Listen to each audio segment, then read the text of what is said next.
Hello guys! In this video I'm going to show you how to select map packs on the Gaia GPS application.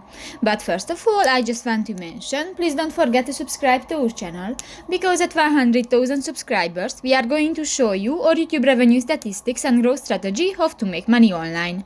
So let's jump into it. First of all, open the application on your device.